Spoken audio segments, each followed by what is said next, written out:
I want to thank Dr. Samuel Lee for the very lively, passionate way in which he brought his message across to us this morning. By the way, Lee, the name Lee is transnational. Those of you who like to go the kind of transnational mission work, Lee is a good name to have. We have Christopher Lee, you know, the Dracula. We have Ali. We have Bengali. And we have all kinds of Lees around the world. So yeah, that's a good name to have if you want to be cross-cultural missionary. Let me just take the time allotted to me, 15 minutes, to do the impossible task. It is an impossible task of responding to a marvelous talk this morning. And I'll try my best to be as fair and also to bring across my own passion to you and share with you as well. Of course, this is a very stimulating and I would say an urgent call, an urgent message for the church in Singapore. And the church in Singapore is a prosperous church. We are rich in materials, but some people also said perhaps we may be quite poor in other things. So this is a very timely call, a good message for the church to have a more holistic view of mission, which we need to hear. And I hope that we have all heard, and not just to hear, but also to implement as well, and as well as to teach our members too. Dr. Samuel Lee has skillfully brought together the various critical components of what make for wholesome and holistic mission, rather than just having you know, a kind of narrow understanding of mission. He has brought together a more holistic and wholesome perspective of mission in which Christians and churches should have. For example, we cannot do mission without considering the social context in which we do the work for the Lord. In the context of Amsterdam, it is a challenging context. In Singapore, we have a different context. You go to another country, you have different kind of social, cultural context. And therefore, we need to be sensitive to the social context in which we do the work of the Lord. And we cannot do meaningful mission if we fail also to recognize the different challenges posed by the context in which we seek to reach people for Christ. Which means to say, what you may do in a certain country, in a certain city, may not be suitable for what you should do in a different country or different setting. So we should try not to implement what might have worked in a context of, let's say, Singapore, onto a completely different cultural context in a country like, let's say, Cambodia or even Nepal.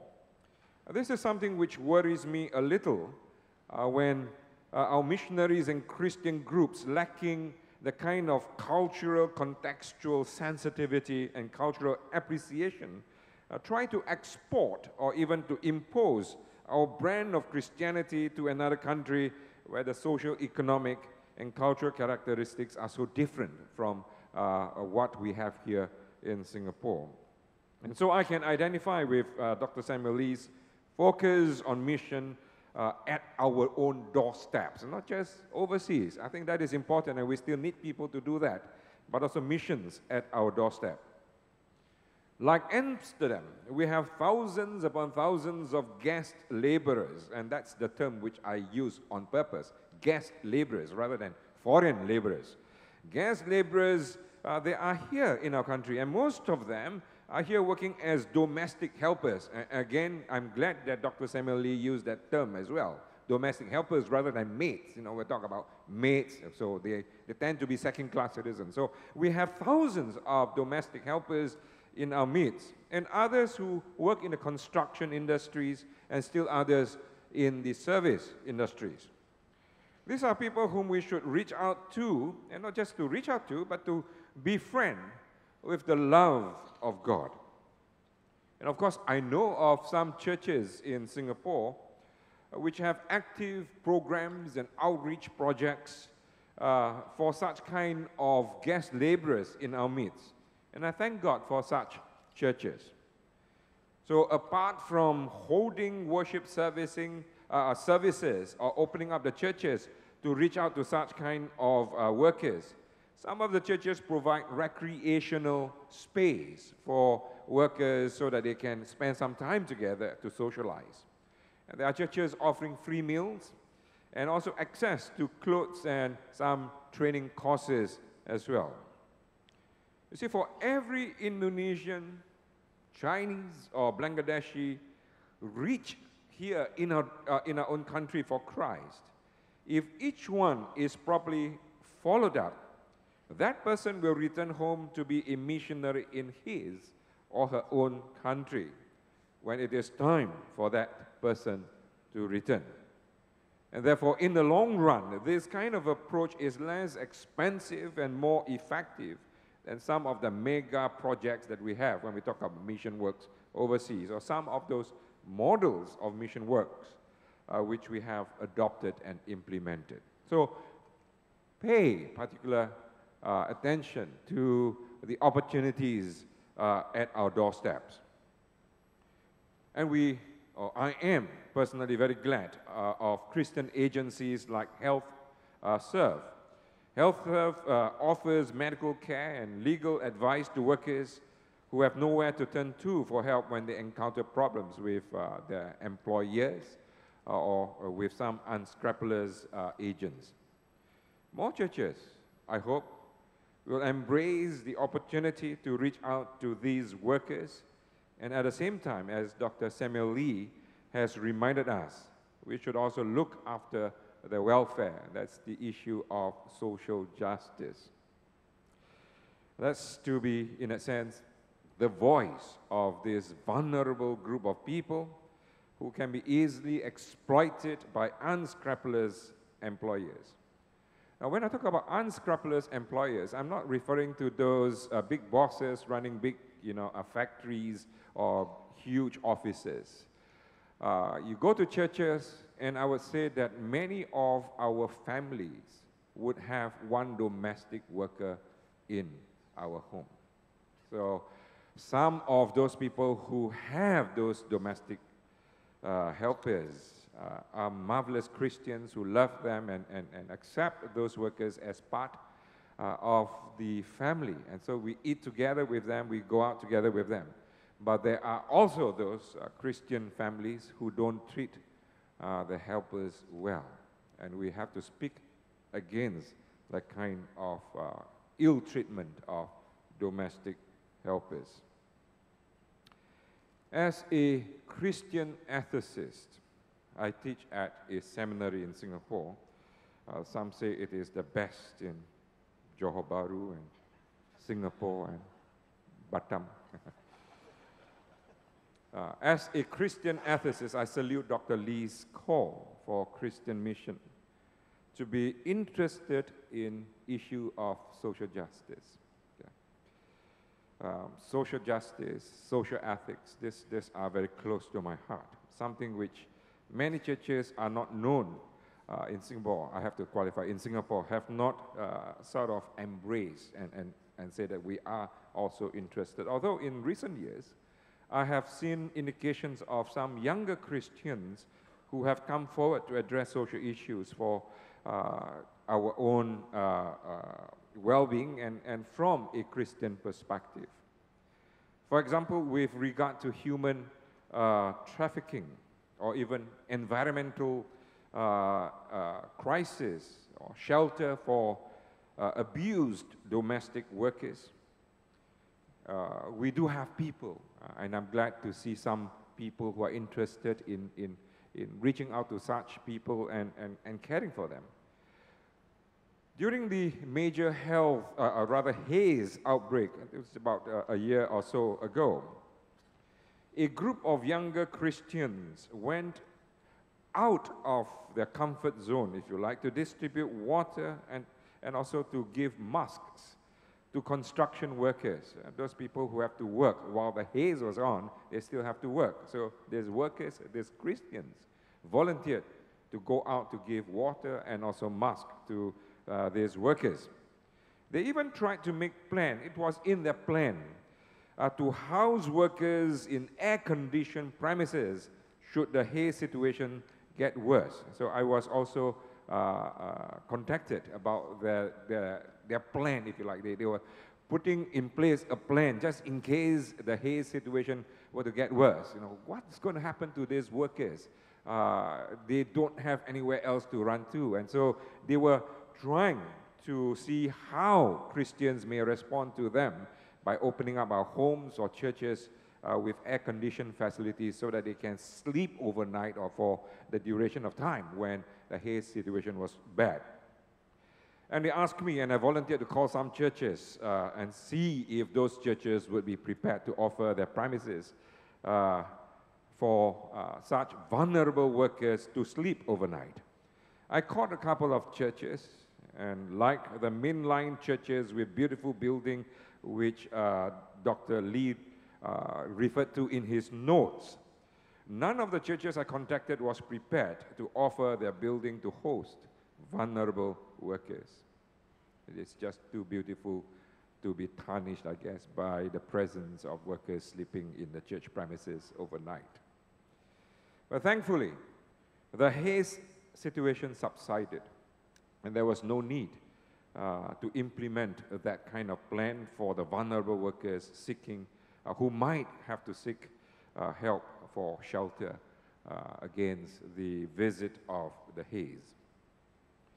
Dr. Lee also made references to the plight of undocumented migrants. And again, I like that term too, undocumented migrant instead of illegal migrants.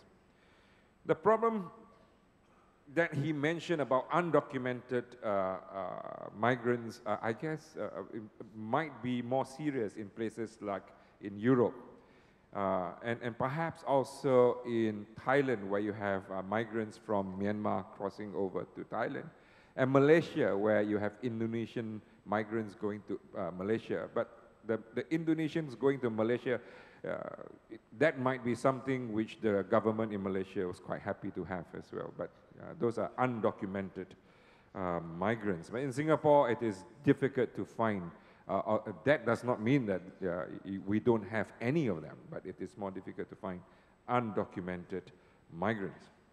The problem of such migrants cannot be resolved, of course, without the involvement of major international agencies on one hand, and then also the political will of the affected governments.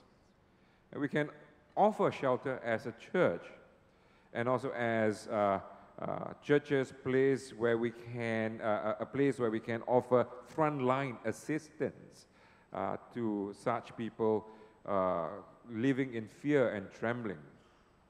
Some of us who work in places of influence in government agencies may try to exert fair and clear influence when trying to formulate policies for the state, hopefully informed by Christian understanding of social justice.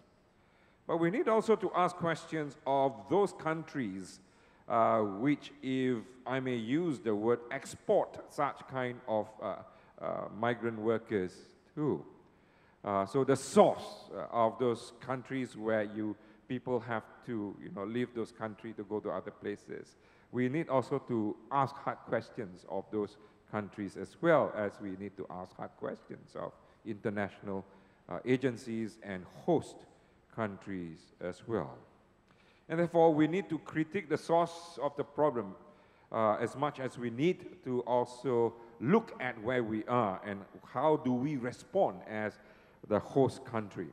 This may require some sufficiently in-depth knowledge of what is happening in our world today, as much as for us to adopt an interdisciplinary approach to address issues confronting our society. And that brings me to my next point. And this is a point made by Dr. Lee, which resonates a lot with me as well. And that is his call for us to have contextual theological education. Again, you find this in his note, which is available to you. I'm a teacher in a local seminary, and it saddens me when I hear Christians, including leaders and pastors, remarking that theological study is a waste of time. And I hear this once in a while when I go to different churches. They will say to me, why spend 3 years in a seminary when you should just go out and do ministry? I can understand, of course, the reservation which some people may have with regard to theological study, which will equip Christians for personal growth and ministry. In the context of Singapore, it could be, perhaps it could be because of historical reasons why some people are rather suspicious, if you like, of theological studies. I wrote something on this issue for the Impact magazine a couple of issues ago. If you're interested, subscribe to Impact magazine and ask for older copies, and you may find my article there. And I don't think I have the time to go through or to revisit what I shared there. So it is important, if you like, to have sound, solid theological training or interdisciplinary training to help us understand what is happening in our world today. You don't just go and do something without understanding what is happening in our world today. So while I acknowledge that there is a place for people to be in mission without formal theological education, and there is definitely a place for short-term training course so that you spend just 6 months maybe. The concern expressed by Dr. Lee in his writing or in his write-up is my concern as well. So the challenge that we face in a world of competing claims, and our world is a world of competing claims on our lives, in a world of competing ideologies, and this is a scary thing, especially in our postmodern world. We can be lost in this maze of competing ideologies. And also in a world of different faiths. This is a formidable world with formidable challenges which we cannot just ignore or just sweep it aside. We need our people to be well equipped so that we are able to offer responsible as much as responsive critique to such kind of challenges, and at the same time offer sound guidance to our members who may seek advice from us. You can get that sense of passion, the fire, if you like, in the belly of Dr. Samuel Lee when he referred to the migrant issues. Let me just give you some statistics about migrants, and especially so with regard to human trafficking. According to the International Labour Organization, human trafficking generates profits of up to $32 billion a year. That's the kind of money generated in illegal human trafficking. This place, if you like, human trafficking up there, close to other lucrative businesses like drug trafficking and also gambling. Yeah, these are the infamous lucrative businesses in the world. But this is a major problem for the world. And it is estimated that when somebody, lured a girl into prostitution, the pimp who takes care of that girl can make up to $67,000 per year for one prostitute. That's the figure that I have in front of me. This is a major problem, human trafficking, migrants, undocumented migrants, people who have been led astray and misled to go to another country and ended up doing things which they are not supposed to do. So thank you very much, Dr. Samuel Lee, for reminding us of such kind of issues that we encounter where we are and also around the world. This is my short response to you, and I hope that we differently would have taken different kind of lessons from Dr. Samuel Lee.